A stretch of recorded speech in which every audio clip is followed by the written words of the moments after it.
Yo, what's going on YouTube? It's your boy Pony Montana, and today I'm bringing you guys a continuation on the 3 underrated tips. Today we're going to be going with 3 underrated offensive tips and one honorable mention that I gotta throw a bum friendly tip in there. Obviously, I mean, all these are technically bum friendly, but still, like, it's just something that a lot of people are against, and I think more people should actually start doing it.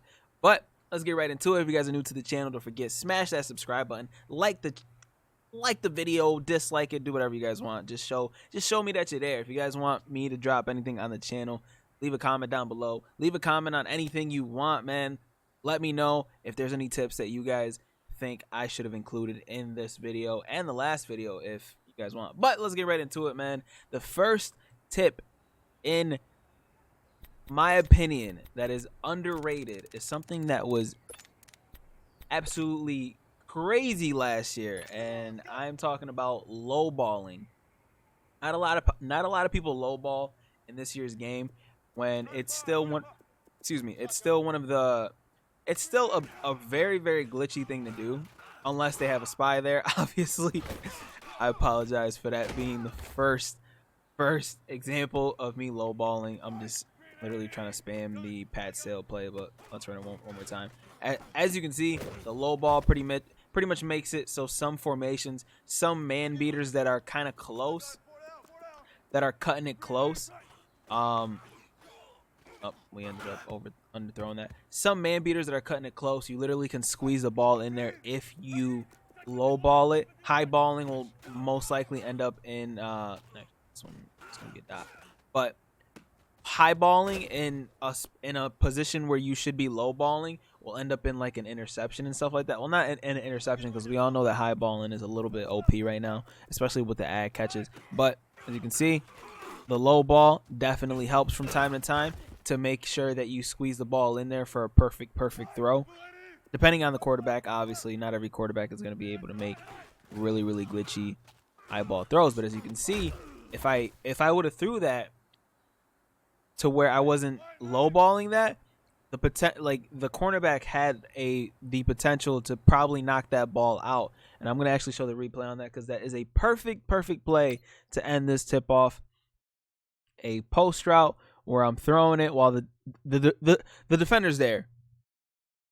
The defender is clearly there. He literally could have made a play on that, but because we lowballed it, we ended up being able to hold on to it, and that is extremely clutch. And a lot of the times, if you guys, I'm gonna try to see if I can squeeze one into the end zone with a low ball and see if I can do this, because a lot of the red zone plays that I used to run, they rely on a low ball to be there. As you can see, boom, low ball, squeeze it in between the zones, and GG's. It's perfect. It just makes it so that the defender can't get it. Now, mind you, there are going to be some times where if you're facing somebody who's got like 99 zone, he might end up picking off a low ball with a diving play, and that's obviously something that is extremely tough to get over. Even if you make a great throw, like and like somebody that you're playing has just a better team, it's just going to be frustrating. Now, tip number 2, in my opinion, IDing the mic. Now, when you first come out of the huddle, everybody literally max protects, or they pinch their line, they slide left, they slide right, but everybody always forgets to ID the mic.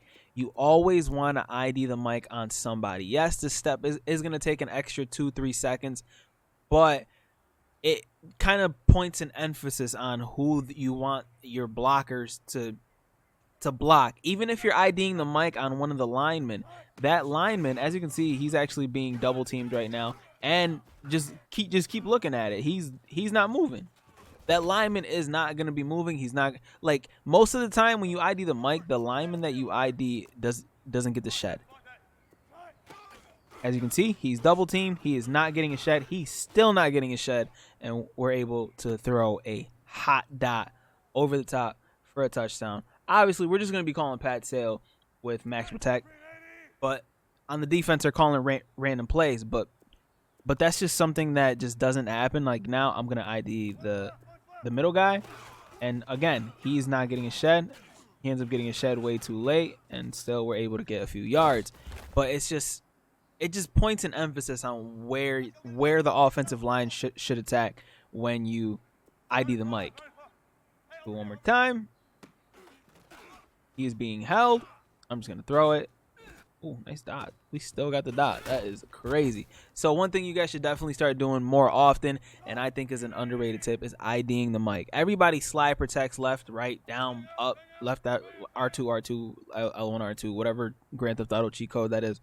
But nobody IDs the Mike every single play. Even if you guys are running, there's like it kind of gives you like a placebo effect. Like you think that you're blocking perfect if you're running the ball and you're IDing the Mike. I know I do when I run the ball. I ID the Mike, even though some people say that it doesn't do anything. I still ID the Mike because I feel like it's just one of those things that it just works.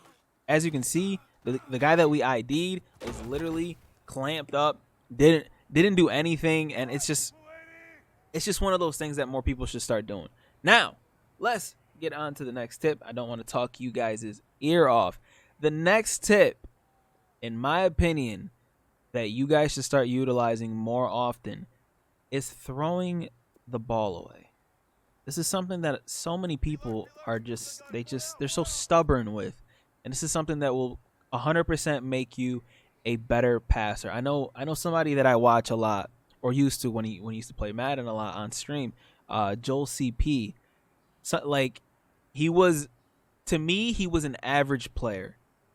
When he started throwing the ball away in spots, he used to run a formation tight flex. If you guys know who he is, you guys know exactly what formation I'm talking about. He was possibly the best person who ran this tight flex formation. And the tight flex formation used to have a check and release route.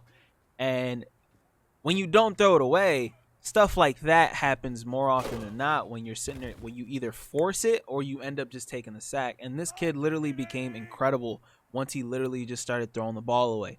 Like, because if you don't throw the ball away and you're going to start taking the sack, you're going to start running around, waiting for something to open up. Maybe it might open up, or maybe you're going to end up taking a loss of 10, 11, 12 yards. And that's obviously not something that you want to do. You'd much rather live to fight another day if nothing is open. Well, right now we have square open, so hotty toddy dotty.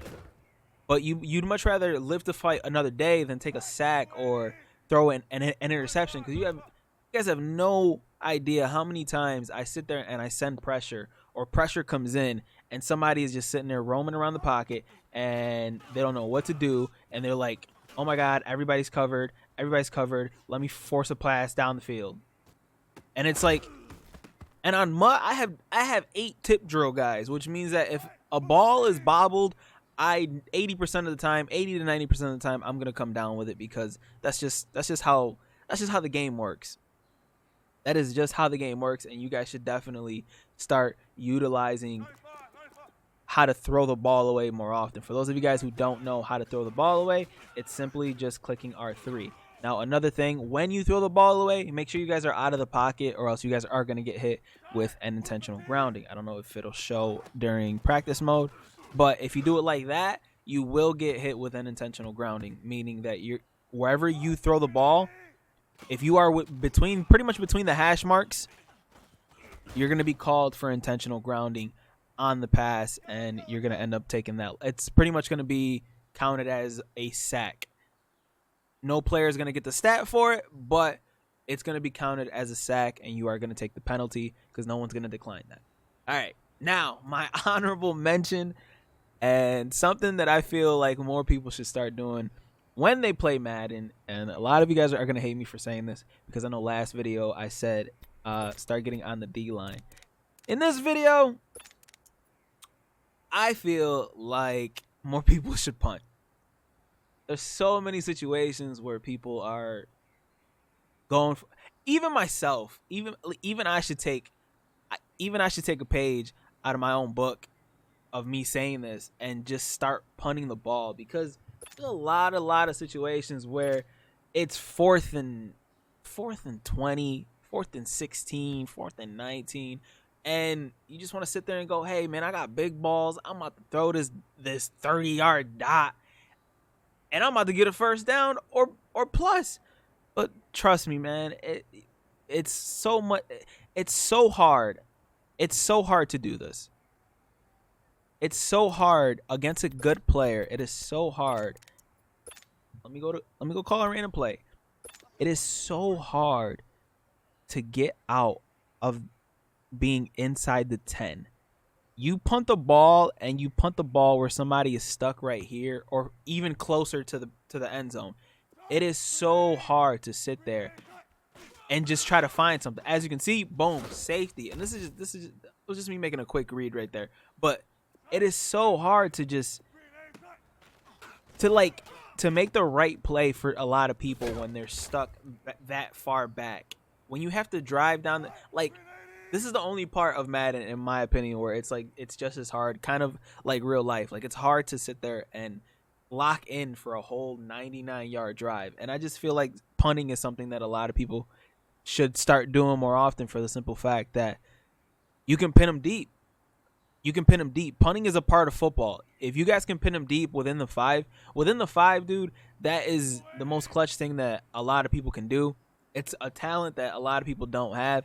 And a tip that you guys can have while punting the ball, I don't think I dropped this in my whatchamacallit, and this is something that a good friend of mine, 49er for life, does when he punts, is he changes the camera angle. I don't know if you could do it in, no, you can't do it in practice mode, but when you're playing in an actual game, you press the directional button. I think it's down, and you can change the camera angle so you can see where the trajectory of the ball and where it's gonna land, pretty much, and it makes it a lot easier to pin them deep. So, yeah, I think I've rambled long enough. Hopefully, you guys take these tips onto the Madden field with you guys and start being smarter about the things that are happening in game, especially on offense. Hopefully, you guys enjoyed the tip, man. If I missed anything, if you guys got any tips, make sure to leave them down in the comment section below. My name is Pony Montana. I'll be back with another video. As always, 2 fingers, you guys.